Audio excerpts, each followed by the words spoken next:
the thought I had the other day is, if can Parramatta win a comp with this sort of structure with Gutho, captain, fullback, top player, or is it time to cut him loose and maybe look elsewhere? Barney. Well, they need a couple of. He needs a bit of help. They need at least one strike centre. They probably need two centres, to be honest, if they're going to play Gutherson as their number one. It's been quite clear ever since. Obviously, he's got a bit of head noise since this talk about his contracts come out and his forms dramatically dipped. But there was a run there where, for a good part of this year, he was one of the better players running around in the NRL. So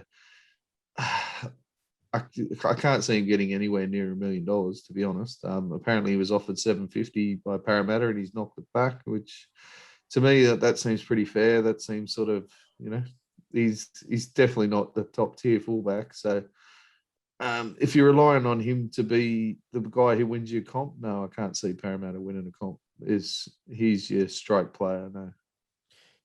Ollie, first of all.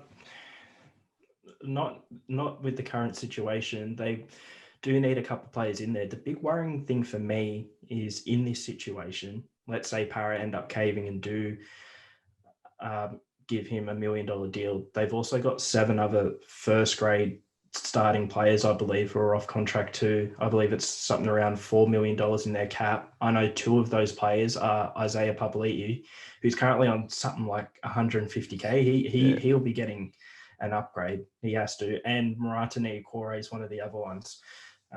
So you risk losing a lot of your stability if you do chuck this money at Gutherson. And at least what I'm hearing, the reason as to why they've been so adamant about this is because when Gutherson re-signed in 2019, he wanted more, and they end up compromising at 750, which is probably about where he realistically is at now. But Sam Ayoub, his manager, reportedly said to him at the time, right, we're going to take this reduced deal now, but when it comes contract time again, we want a big raise. So I guess in Ayoub and maybe Gutho's mind, it's not necessarily how good a player he is. That doesn't necessarily come into it. It's more for them, hey, we took a pay cut or less than we wanted last time around, so we are well and truly going to get as much money from you guys as we can now. Yeah, the thing with Gutho, he probably realistically could get 900, but you're going to have to go play for the Cowboys or something. Yeah, so but it's what he wants to do. Does he want to take $1 million at unless this new club might be depending what's coming. You hit the nail on the head in terms of there's, I think, 5 players, and Puppy is going to be in hot demand. Madison's off one of them. Paulo's one of them. So it's a funny thing, because would I be excited if Tigers announced tomorrow they've signed Clint Gutherson for 850? Probably. Does it necessarily make the Tigers any better? Maybe. Just because it gives you some leadership and someone you're going to follow 25 rounds. Is he going to win the Tigers a comp? No.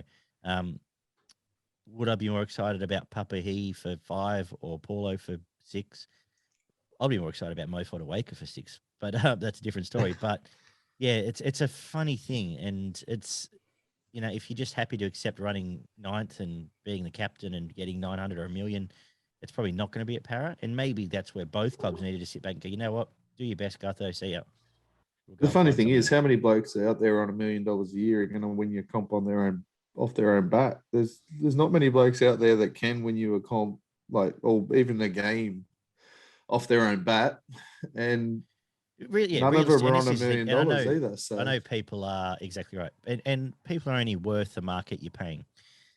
People are only worth what a market's can offer you. So if you get $1 million, good luck to you. Right now I'd say the only blokes in the game I would pay $1 million to would be Nathan Cleary, Tommy Trbojevic, James Tedesco, possibly DCE, Latrell. I couldn't imagine DC getting $1 million at another club. I don't begrudge him getting it, but maybe. And I don't think from if you want $1 million, you want a bloke to win every game or most of them, or half of them at least. Yeah. Whereas Latrell's The thing is, Latrell can win you a grand final, or a Mhm. semi-final, or 3 finals. But he's not going to win you. I don't think he's going to lead you a minor premiership, but he might win your premiership. So he's an interesting one.